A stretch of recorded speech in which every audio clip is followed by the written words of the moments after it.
everybody, and welcome to the season opening of the SEO news webinar. We are all so excited to be here. Heyo! Yay! On the screen, you see two familiar faces, we hope, unless you're new. Welcome to your first SEO news webinar. And for our joiners that are here more often, two new faces and two familiar faces, which we will introduce to you shortly.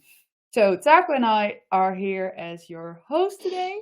Usually you just see one of us on the screen, but in this season opening, we wanted to be here together.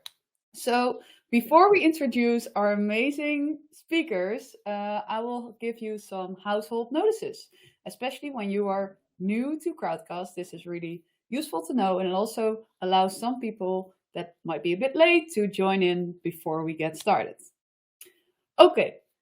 First thing first, the most asked question is always, will this be recorded? Can I see a replay? Yes, this will all be recorded and you will receive a replay and will be available on Yoast.com as well, including links to all the resources mentioned and whatever you need to make the most out of this news webinar. At the end of this webinar, we will close with a Q&A.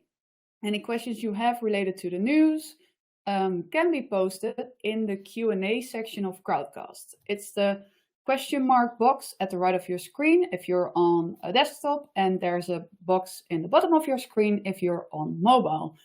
Please ask your questions there and upvote questions that you think are most important for you and the others to know, so we can start with the most popular questions throughout the webinar.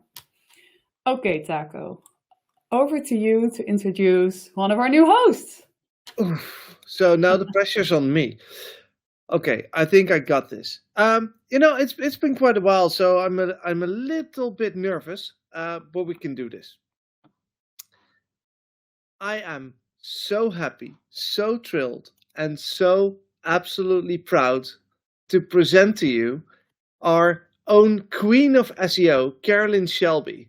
She joined Yoast only recently after deciding that Yoast was more awesome than Disney.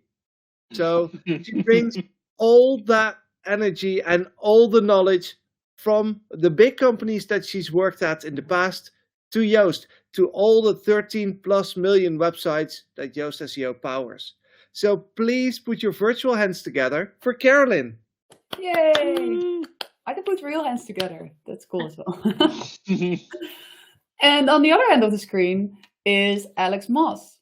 Alex Moss joined Yoast recently as well as Principal SEO, and he has a background in technical SEO. He has been working in search since its infancy of search, and also has years of knowledge and experience in WordPress. His WordPress plugins have been installed on millions of websites, and 2 of them even got acquired by global brands. He's involved with many aspects of Yoast, from determining or influencing the product roadmap to content strategy, so that's a lot. Also, Alex founded an agency called Firecask and is experimenting with his own webshop, which makes him a true know-it-all when it comes to websites. And one fun thing to mention, we actually all had a chance to see Alex in real life during our staff day a few weeks ago, and Carolyn was there as well. And I experienced Alex's baking skills up close. And let me say, I'm really happy he's such a good SEO for Yoast. So welcome, Alex, to this webinar. Thank you. I'm glad I didn't poison anyone. Not that we know of. Because they're awful. This is bad. It is bad. All right, so I suppose this is where we start, right? Yeah, I guess so. I mean, we've been introduced and they've gone off and left us alone, with a free house, haven't they? So I guess so. It's kind of up to us to get things rolling. So since you're controlling the clicker, why don't you click? Whoa! I can do there it. I did it. How well am I doing so far? Good job. So this is just obviously a table of contents to let everyone know kind of the breadth of the topics we're going to be covering. Google News, Bing News, AI News, WordPress News, social media news, and then of course we will definitely keep some time open for Q&A at the end. So if you have any great questions, we will be happy to try to address those in the Q&A. It might be difficult for Alex and I to jump in while we're talking to the chat to answer questions, but I know that there are others from Yoast actively trying to monitor the chat and answer the questions as we can. But if you have any good ones, hang on to those. Yeah, and I guess even if you've got more questions, you probably might find them in other webinars that we're also hosting. So this is the SEO News webinar, and there's also Introduction to SEO as well, which can give you lots of insight onto how to configure your site, how to write for your site for search engines as well as humans, and generally improve your organic rankings. Yeah, and if that's not enough for you, you can also learn these skills in an academy and get certified for it as well, which has lots and lots and lots of info from very beginner stuff to extremely technical things as well. If you're already a premium member, Yoast SEO Academy comes with your plugin subscription. So it's not even an extra thing that you have to do. It's already available to you. And I encourage everyone to go check it out if you haven't already seen it. That's a freebie right there, isn't it? Yeah. Cool. So Google News. There's we've been offline. We've not had a webinar in a while, and we're the newbies. So and there's a lot to cover, right? It's been a bit of a busy summer for Google, hasn't it? I mean, there was that core update, which is pretty much what everyone's talking about, I think. Definitely the biggest thing that's happened. So why don't we check that one out? We should. Well, the first slide here is the second update, right? So let's go backwards in time. So the most recent update has been the helpful content one. It's still in the middle of rolling out at the moment, isn't it? It's in a 2-week time scale. There's been definitely some winners and losers from it, right? There's been a lot of talk of a lot of losses as well by a lot of annoyed webmasters, haven't there? Which we've been reading about. As far as I know, there's been part of the helpful content update was the change in position or change in messaging about hosted third-party content, which is interesting to me because a lot of the big companies that I worked with, especially when, I don't know if you all know, but I used to be with Tribune Publishing, and we ran a bunch of newspapers. So one of the things the newspaper industry is big into is kind of renting out their subdomains so that content like classified ads, coupons, gambling sites, affiliate sites would use a subdomain of like latimes.com or something like that to kind of piggyback a little on the domain authority. And now Google's saying that we're going to treat that content that's in that subdomain as a part of the entire domain, and the ranking signals that come from that stuff are going to affect everything else, which means if you have rented out, if you've rented out one of your subdomains or you're hosting third-party content and that third-party content is not good, like it's thin, there's something else wrong with it, it just isn't basically up to the editorial standards of, let's say, your main site, that is going to be a problem for you, because when they're looking at the overall quality of your site, especially with like helpful content, if that third-party content constitutes more than like 5% of your overall body of content, and that 5% is garbage, guess what that's going to do to the rankings and the Google's view of the rest of your site? It's going to be bad. So they're trying to get these big companies to stop renting out their subdomains, which is a hard ask because, especially with newspapers, that's lucrative business. And the search engines are basically saying, we need you to give up a huge chunk of your revenue because we don't like it. So I'm interested to see how that plays out. Yeah, because subdomains would technically at that point just other sites. It could be as good as external, right? Which allowed this freedom to happen, which is something that Google kind of wanted at the beginning. So now to change that view is quite interesting. Or have they just seen the potential abuse over the years by bad apples who are doing those things, and now we have to change what we do, right?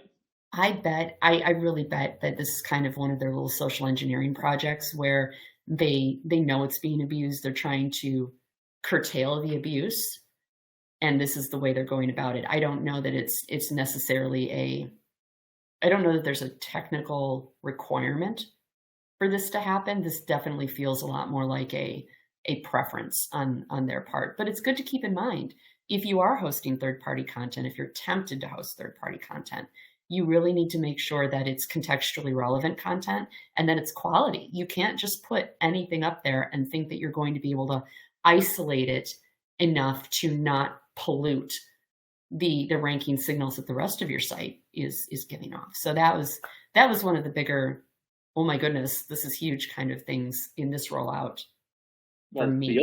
The other one though is it's as it says in the slide, loosening the guidelines on who produces helpful content or what produces helpful content is more important, right? So before this update, again, has to be produced by the human. It's got to be made for humans, read for humans. But now they made another update, which is again kind of the opposite of that messaging that they only put in less than a year ago, which is really interesting, right? On a number of levels.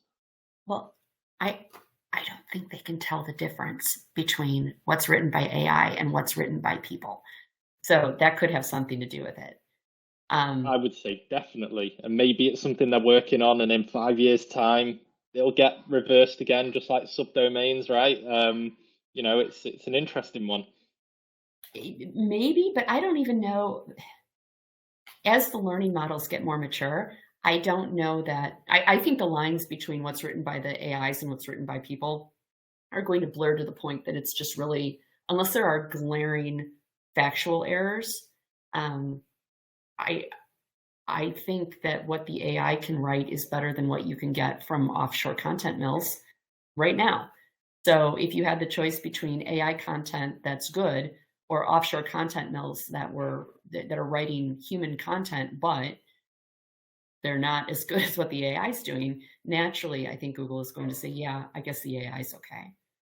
And are they going to people going to make less of an effort to make it look human now that they know this? Is their editorial process going to be minimized a bit? I know that there's people who purposely add in spelling errors because AI would never make a spelling error, right? But a human would. See, I see people do that all the time because I look at the prompts that people are selling, and the prompts will say every fifth paragraph introduce a spelling error, and I'm like, for reals? No, I'm sorry, that's ridiculous. Your editorial process should not. Why on earth would you artificially inject errors? If your editorial process is good to begin with, you wouldn't. I mean, I don't know. Have that, but people. I don't trying to throw off AI, so that's not a thing I do.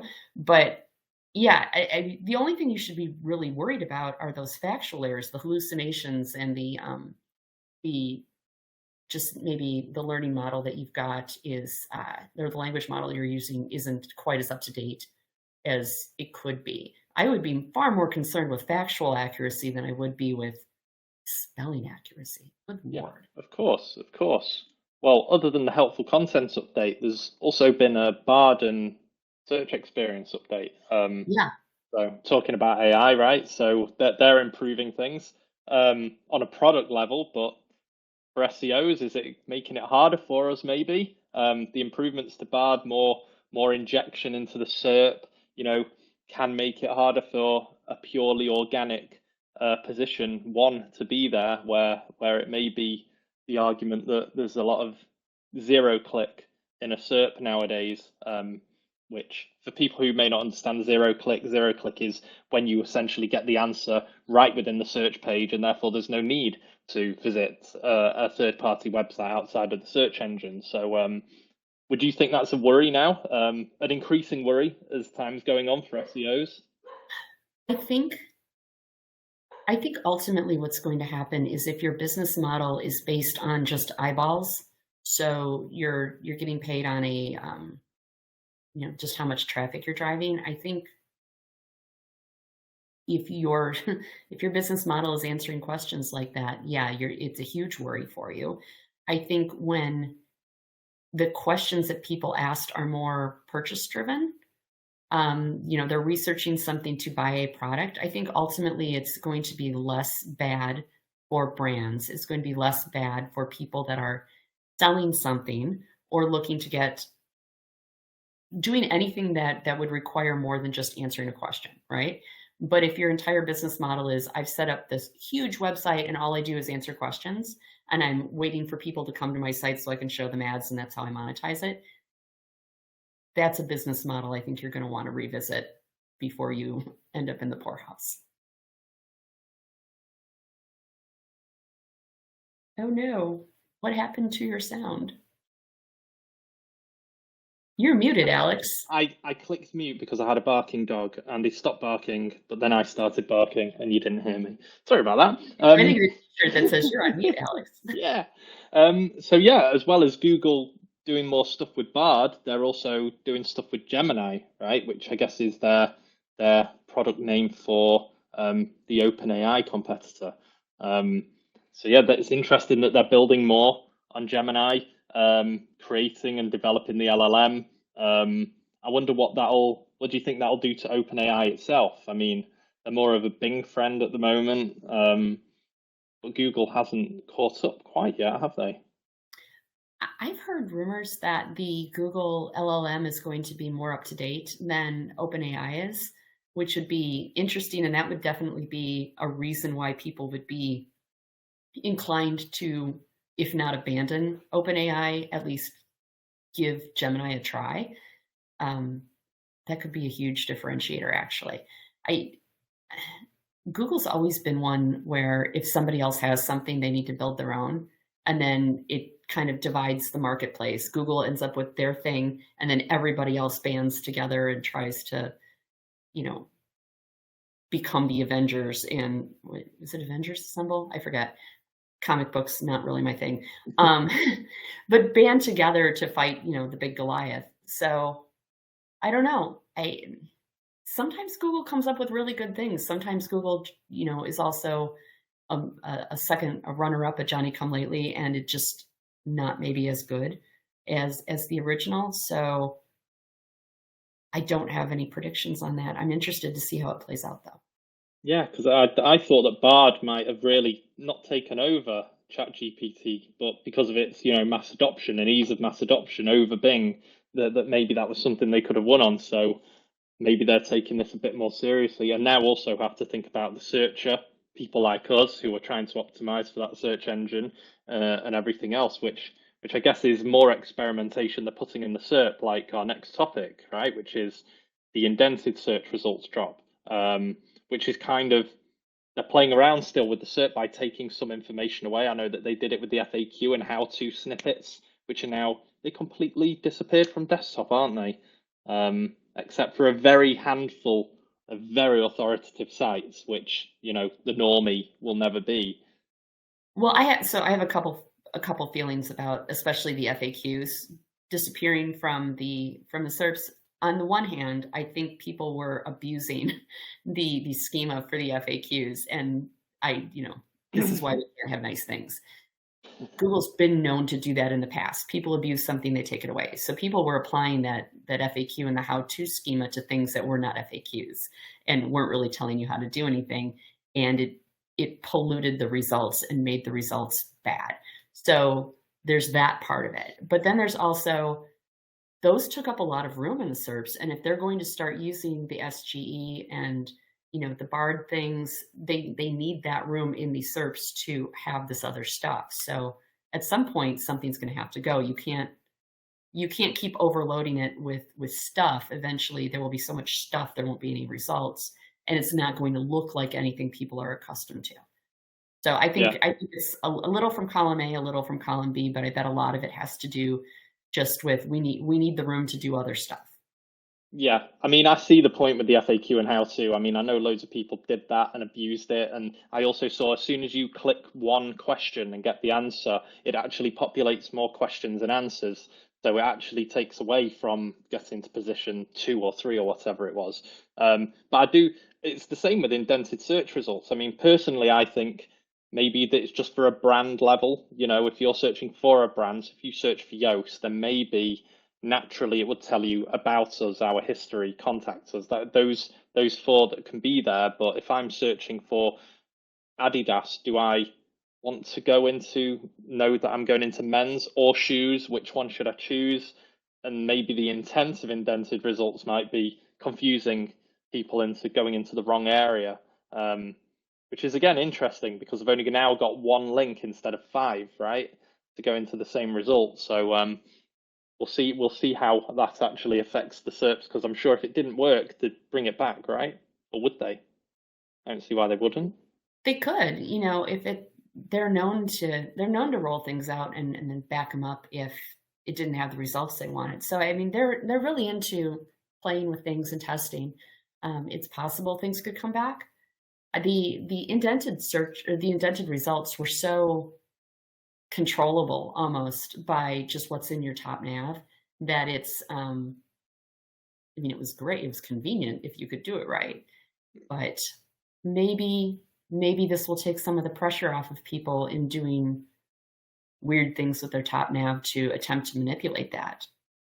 Yeah, I remember back in the days, Search Console. It was Webmaster Tools back then, wasn't it? You could actually select. You couldn't select them. You could opt out of a page. You could opt out for certain links, but you couldn't add certain links. So if something was coming in, like if your copyright notice was showing up, you could have that opted out.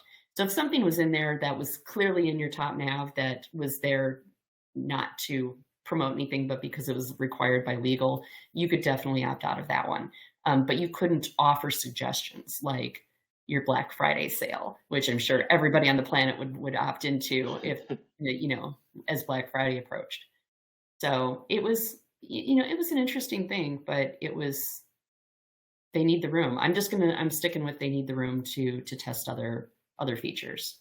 Yeah, which, well, we covered it a little bit of the FAQ and how to, but there's a whole slide here now for viewers to actually see of what happened. I don't know the exact date. Tuesday, August the 8th, they decided to stop showing as much visibility on them. And I think it was in 2 parts, wasn't it? There was a little bit of a decline, and then that decline's gone even more, similar to the indented results graph on the last slide we just shared. It was kind of the same thing. But yeah, it will be interesting to see. But one thing that I know that some people have been asking is well, if how to and FAQ rich results aren't in the SERP, what's the point in having the schema? To which we would say, of course, still have it, because it's schema, right? It's just the only thing that's happening is it's not using that schema data within the search result itself. It's not using it for a special results panel. They never said they're not looking at it. They never said they're not factoring it in. And helping Google understand the structure of your page and the content that's available on your page is still vital. So I've heard that too. People like, well, schema, Google's not using schema anymore, so why would we bother with any schema? Because obviously, if they're not going to show the FAQ results, that means schema's dead. No, I don't understand. I don't understand why people make these logic jumps. But then, you know, I don't know.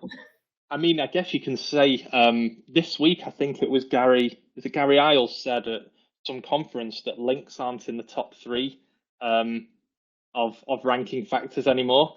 So obviously no one should ever build a link again, right? No, absolutely not. Yeah.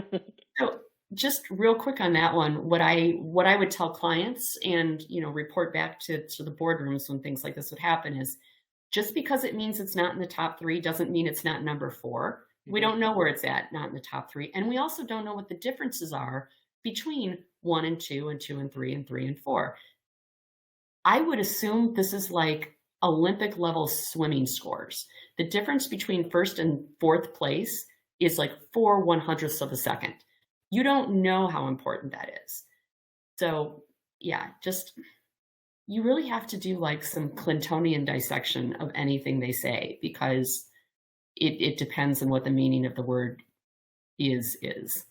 Yeah, I don't even think he shared what was replaced what the third is now as well, because that's how non-specific you can be. But I thought it was quite specific, just saying it's not 3 and it's gone to 4. But like you say, it could be third again in the next year, just because of some other minor change that changes that It could be tied. 0.0001.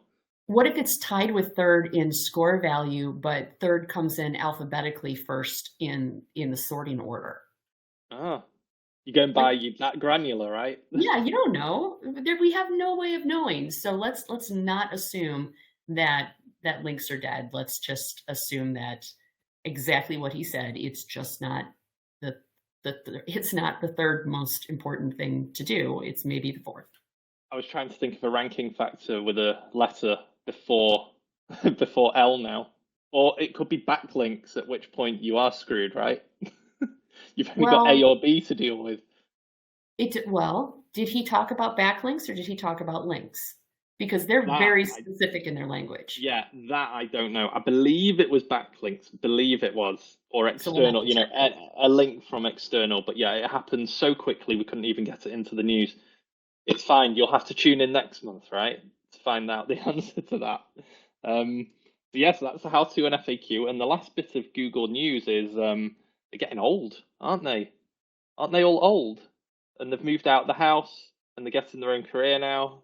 It's an empty 25. nest. I don't know. You're still on your parents. You're still on your parents' health insurance in the U.S. until you're 26. So. But yeah, 25. It feels like it hasn't been 25 years, but I know that the first few years sometimes startups aren't even visible, right? I mean, I didn't know about them 25 years ago. I was using web crawler and Alta Vista. What was the other one? Ask Jeeves came out, but I think Google was already getting well known by that point. Yeah, it was. I mean, Yahoo was out before Google, but Yahoo was more of a directory than a search engine at that time. And there was the not Active Directory, the directory thing, Open Directory. Do you remember that? I remember Demos was yeah, but it was the Open Directory project. Yeah. Yeah. Oh God, those were the days when directories were your way to get rankings. Just the right directory and the right editor in that directory got you a year's worth of work. Just done a name that started before everybody else's. This is why Aardvark. It was like a phone book. If you had alphabetically the first occurring name, you got the primary position. I remember doing that. My very first company prior to Firecast, we named our company 3 Door Digital with the number 3, not the letter T, and it literally worked for some of those directories about being above the fold. I guess that's kind of not SEO, crow inside the page, but it defines your brand name forever. Yoast would have been screwed, right at the bottom. But yeah, it's great. It's great to see how much has been done, right? Because they're not the same Google as now. Someone just said in the chat, who else used Alta Vista before Google even existed? Everyone. At the risk of exposing how old I actually am, I used a thing called Turbo Gopher before the web existed, because Turbo Gopher was regular Gopher, but with images and color, and it was exciting. And everyone's like, what's Gopher? Go Google it. It's, there's an archive somewhere. Oh, FYI, Ask Jeeves is still in business. Yeah, I did know that Ask Jeeves was still in business, but are they just called Ask now? And they got rid of Jeeves, the very, very patient butler who had to deal with all of our wrong queries. I feel like I talked to the guys at an event, and I think they never lost the Ask Jeeves part of their trademark. So it did go to Ask, but I think now it's like they're back to kind of like the Ask Jeeves thing. And it was weird. It was a conversation, and it was awkward because the conversation started with, "You're still in business?" And then I thought to myself, that was not a polite thing to say, Carolyn. Just look, we're with people who are saying old school stuff in the chat. I've seen where was it? Lycos. I remember using Lycos with web crawler and Alta Vista. They were in my top 3. It's amazing. Taught myself DOS, says Pamela. My first business was an ISP, and we started out with Usenet News and UUCP email. It wasn't even like point to point. It was. I love that stuff. old school. It's like how the modem noise annoyed us at the time, but now it's therapeutic and nostalgic. It's not therapeutic. It's still horrible. Oh, right, we Still shouldn't be too nostalgic, should we? There's other things that have happened in the last few months, haven't there? Before we Yeah. talk about IRC and pigeon lessons. So Bing have been busy, haven't they, as well?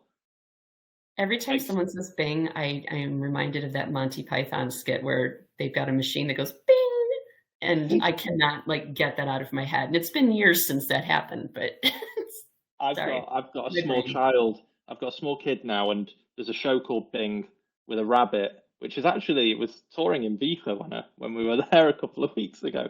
That's all I see now, this little black bunny rabbit singing songs. Not the same, is it? No. No, so Bing, they've failed to grow market share despite all of the OpenAI stuff, all of this adoption that they got. They just haven't quite got there.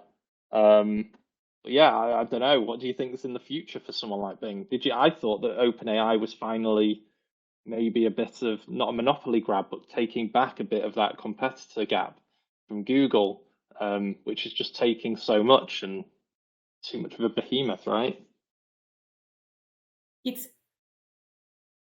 I don't know. I don't know what to tell them in terms of what they should try next, and I don't even really have thoughts on how they could do that. The thing that keeps coming to my mind is a long time ago in the US, all of the phone companies were basically one phone company. And the only way anyone was able to increase their market share and encroach on that was to file a bunch of federal lawsuits and break up the big company for being a monopoly.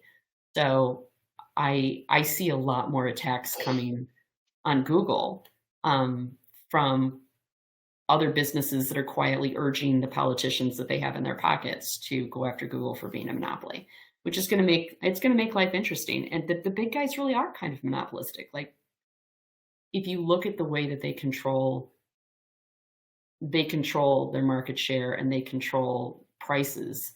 If you're controlling prices and you can eliminate competitors by pricing them out of the market, that is kind of one of the definitions of a monopoly.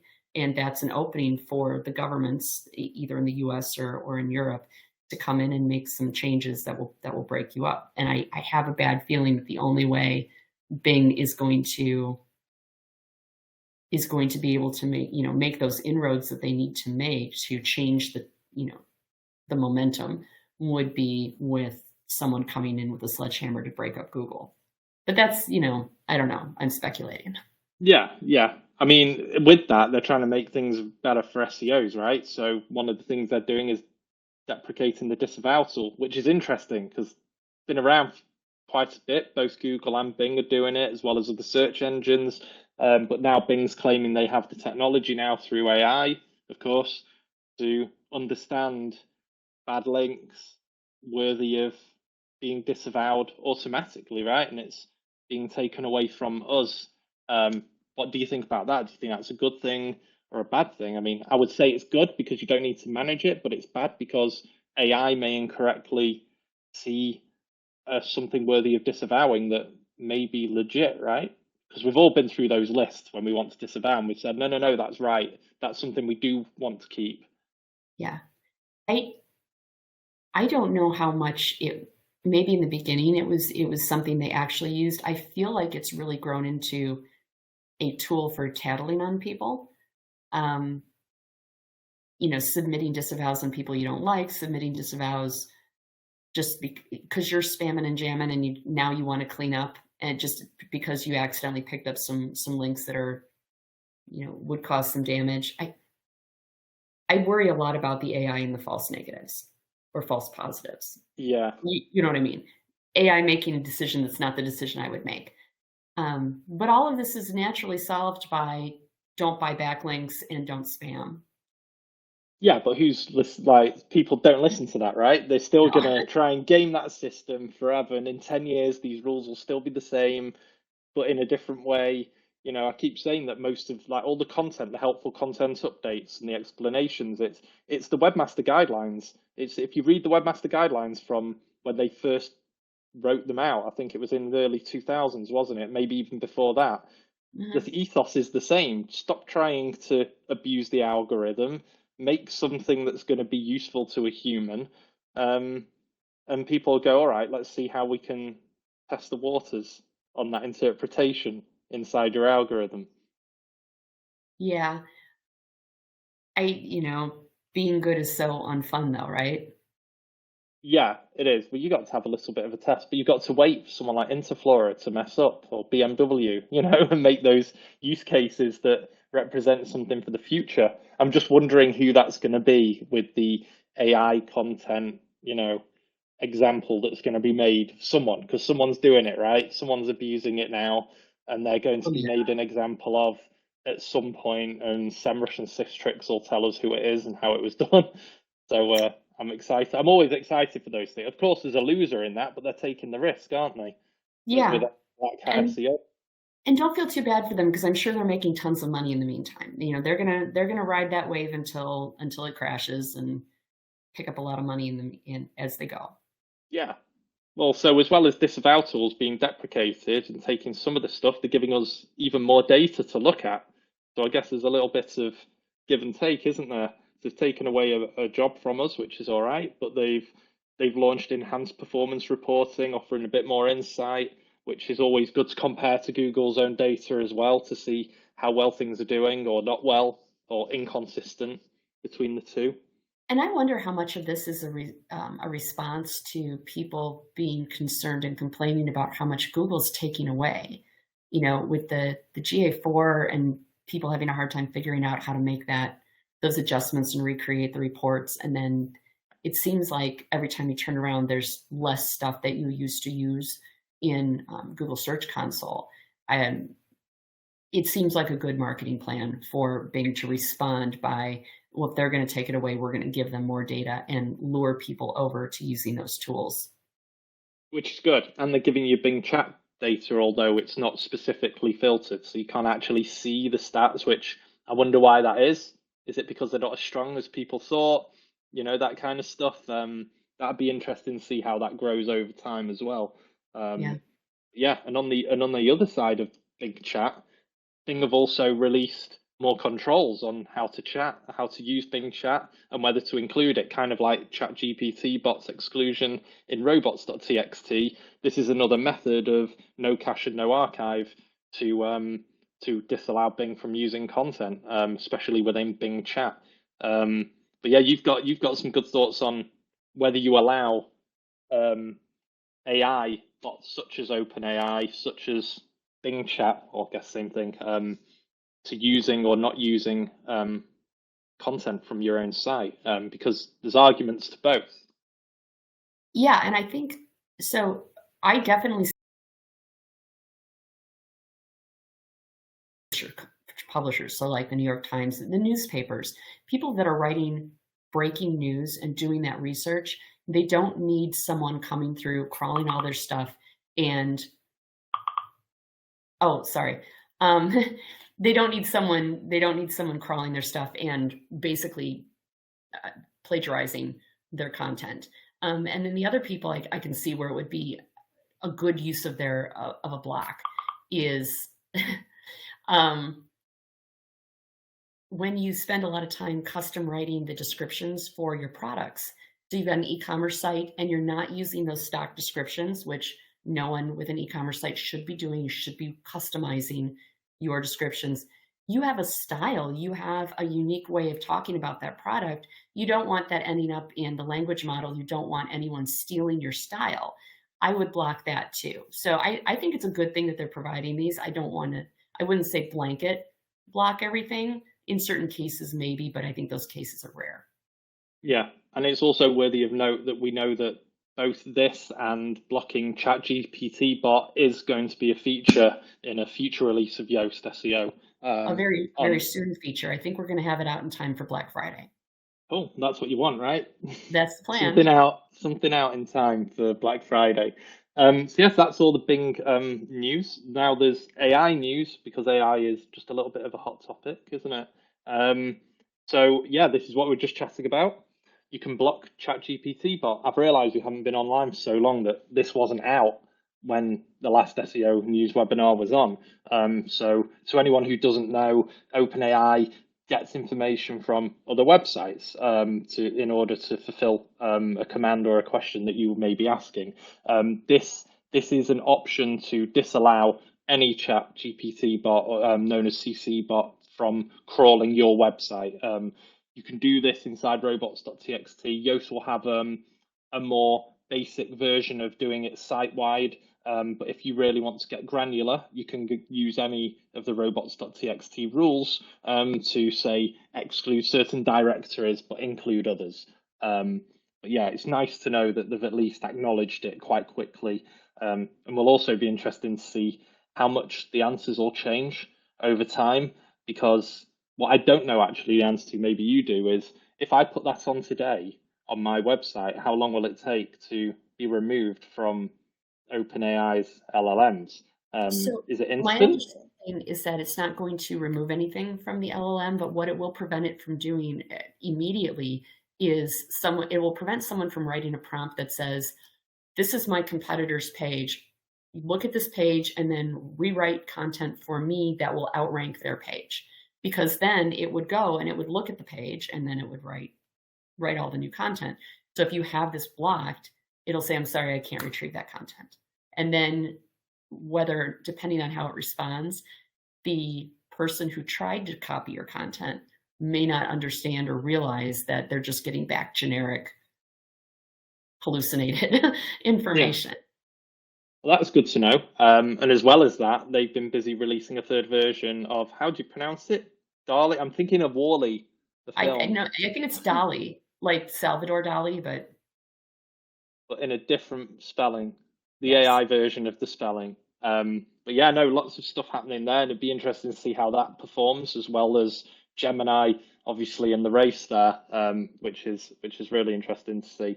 So that's AI news. Now we have WordPress news. We didn't even get a chance to do some slides for this one specifically, but one thing that I know has happened in the last month or so, what date was it? 7th of August, 6.3 of WordPress has been released, which has lots of the nice little shiny updates, of course, but a couple of interesting things to note is performance updates. There's 170 performance updates, and a bit here from Felix saying client-side performance in WordPress 6.3 is 40% faster for block themes and 31% faster for classic themes, which is a big improvement in one version, right?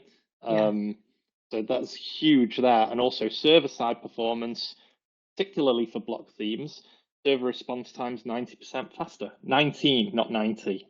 Don't know if you heard me right there, but huge performance improvements there, which will be really interesting to see how rankings go as a result with certain performance enhancements, as well as the other stuff that's going involved in all the other updates. But yeah, and the progress of 6.4, I don't know when that's going to be released, but usually they release something around December as well, a big update. But yeah, that's really exciting to see.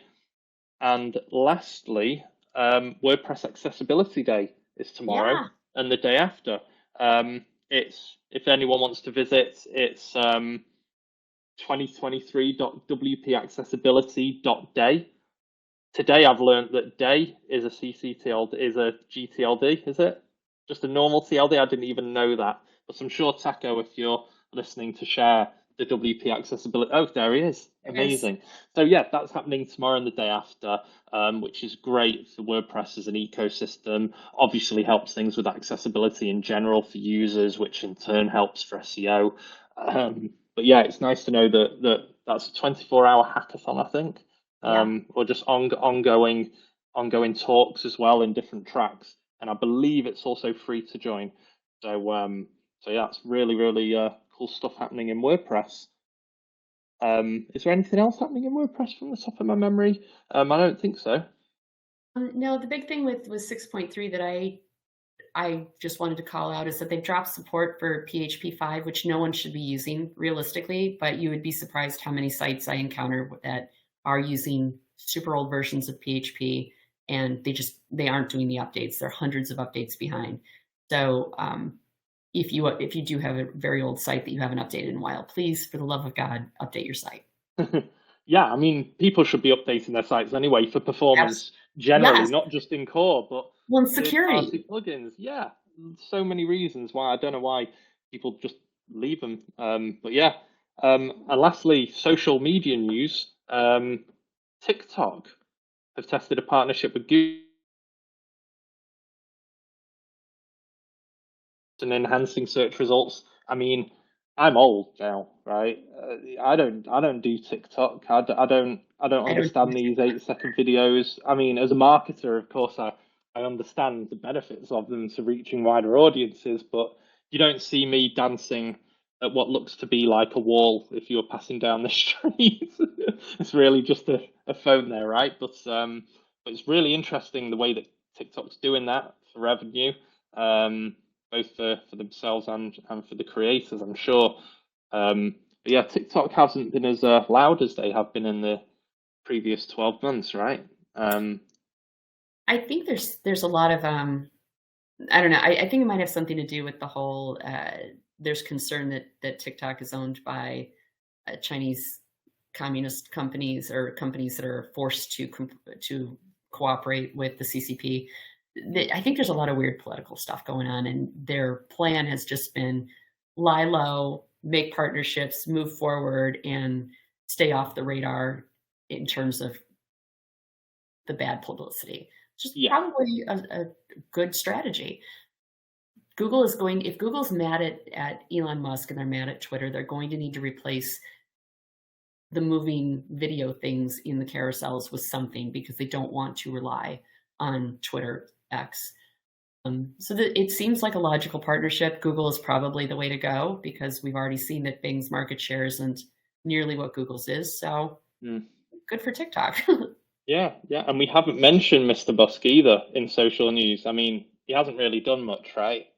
I mean, I'm sure he's not listening to this video to care too much, but yeah, I mean, no, but I'm sure that once he does change to x.com, you and I can discuss the migration hell that some poor technician or engineer inside X right now doesn't want to do, but it's getting pushed. I'm surprised it hasn't happened already, or that you just didn't say, yeah, let's just 301 everything to it. But I think only now is in understanding maybe embeds, things like the Twitter cards, the rich snippets and stuff is going to be a bit harder to migrate, right? But yeah, it'll be really interesting, because he did still get away with calling it X, and he's done it. And I don't know, now everyone like Font Awesome has to update just to change the Twitter logo. Everyone has to do that. And some people don't even want to care that it's X. They'll still call it Twitter because their audience don't even care. Well, I don't know if it's they don't care. It's just it's a hard thing to say. Like when it was Twitter, we tweeted. What are we doing now? We're Xing? Like, it's weird. I think someone actually did make a little glossary of new Xisms, because it can also be a cross. But I can't crossed.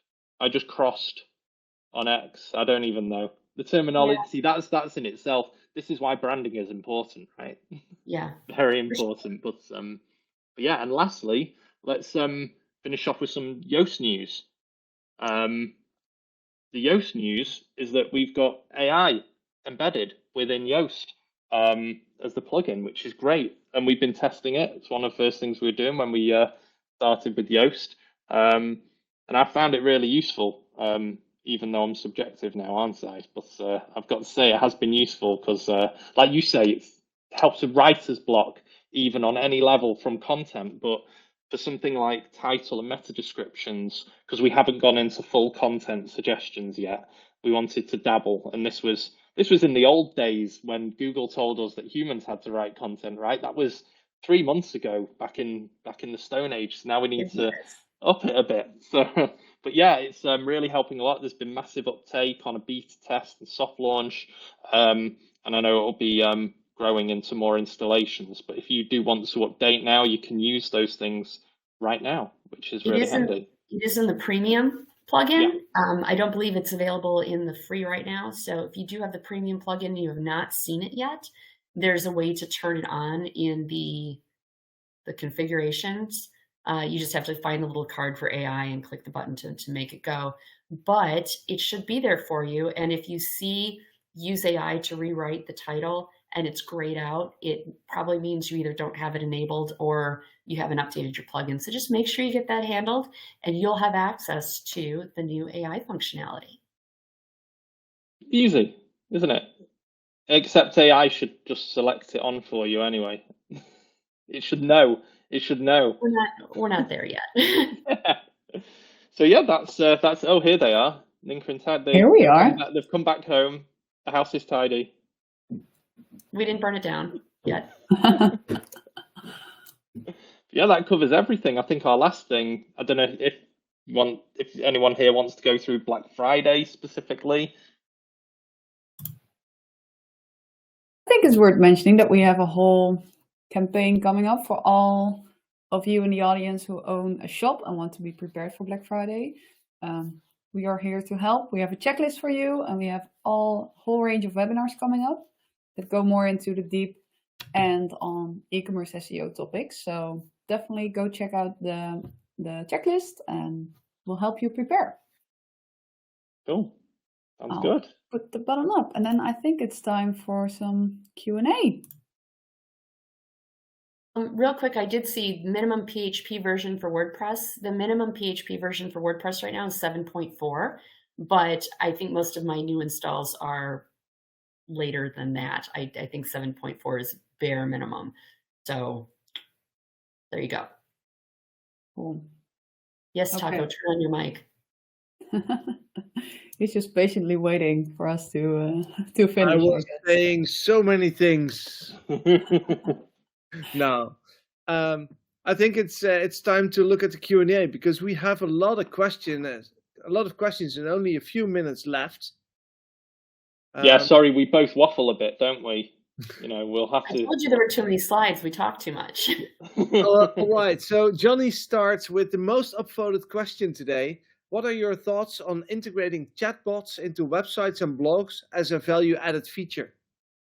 I mean, I can do a marketer's answer, which, I mean, every answer is going to be, it depends. Well, it does on this one, definitely. I mean, it can depend on a few things. Does someone have questions that they're going to get an answer to in order to make a purchase right then and there? Or are they there for after customer support, which is a whole different question? Personally, I do like the idea of chatbots. I sometimes find if I don't navigate where I want to, I ask the chatbot, and whether it's either a human who will just get to answer it. I don't even care if it's a bot if they've got some automated answers. If I've asked a question about, if I'm on Yoast.com and I'm on the main WordPress site and I start talking about Shopify and the bot tells me, well, actually, there's a Shopify extension and this is the page, then I've been helped, right? Yeah, that's super helpful. So it's definitely helpful, and I know there's a lot of platforms that give you a freemium model. So they do things like you can have 50 chats in a month, which for some companies is plenty. That'll do them, and they never have to pay for it. And others, they will find very quickly whether it's useful for them or not. But I would say it doesn't cost anything but time to at least test one out. Yeah, if it's a value add, if you're actually going to configure it and it's going to provide useful information, because you do have to tell it, you have to give it some answers to give to people. You have to give it some scripts. Otherwise, it's not a genius autonomous thing. It requires a little investment on your part. Just make sure it's providing value. If you just install it and expect it to magically run by itself, just like our plugin, there's some configuration that has to happen. Go through the effort, test it out. There's nothing wrong with it. It's not going to interfere with your search rankings. But it's also not going to help your search rankings. So make sure it's useful to the user. And if it's useful to the user, then it's a good thing to do. Well, that's a brilliant answer. Yeah. Ninka, do you have a question as well that you like? Yeah, I think this is a question that was asked during the webinar. You've been talking about search intended search results and that the volume might be dropping, rankings might be dropping, but let's get to the basics of this a bit for the more beginner level people in the webinar. What are intended search results? Could you give a short description on what that means? Well, I was just going to say things like site links. So you'll have the result, and then an indent is just where it goes in a little bit, and there's another row of pushed in results that are related to that top one that sticks out. So when we say indented, it just means they're pushed in, and it's a grouping that's related to that top one. So the pushed in part that takes up a good chunk of the page is going to go away, presumably because Google needs the room to test some other features. Okay, yeah. I think that's really clear. It wasn't, it depends. That wasn't a question with an it depends answer. Oh, nice. I like that. It's rare. It's rare. Yeah. So we have a few questions that are very specific to people's sites. And typically, those are not the kind of questions that we can answer in 1 or 2 minutes. So if you have a very elaborate question, please make sure to find yourself SEO advice that is tailored to your specific website, because that's not something that we can cover here. I did like this question, even though the answer is probably really fast, because Richard said, I'm new to all of this, and the short version is, can I use Yoast with Wix? With what? I like that. Wix, Wix is a separate content management system. We can't. They don't port us in. Oh, I thought you meant the film franchise with Keanu Reeves. Oh no, John Wicks. That's John Wick. Yeah. Well, yeah, but there's 4 of them now. So it's John Wick. Okay, let's not get into this. I was hoping for a quick answer, Alex. Nice try. So short answer is no, sorry. Yeah, we're on Shopify and WordPress. So, yeah. So, and this webinar, because I read in the chat that this person asking the questions wanted to leave the webinar, but this webinar is actually for everyone. It doesn't matter if you're on Shopify, WordPress, or another CMS. This is general SEO news that should be applicable to most sites. So please stay here just to get some knowledge. One of the questions that was upvoted a lot as well was by Dylan. The question is, any tips or advice for beginner SEO? One thing I wanted to mention myself is that we have special webinars for beginners. So if this was a little bit too high level, that webinar could be an option, but maybe you have more advice, Carolyn or Alex? Mine would be read and watch, ingest information. Like, I don't know, Carolyn's background is similar, well, not similar to mine, but similar in the way that when you ask someone over the age of 30 how they got into SEO, the usual answer is I fell into it. It just happened. I was doing something else, and then that's how I got into it. And it's the general interest. I was actually interested. Wait, there's factors that go into where a site ranks and where a page, that's really interesting. What are they?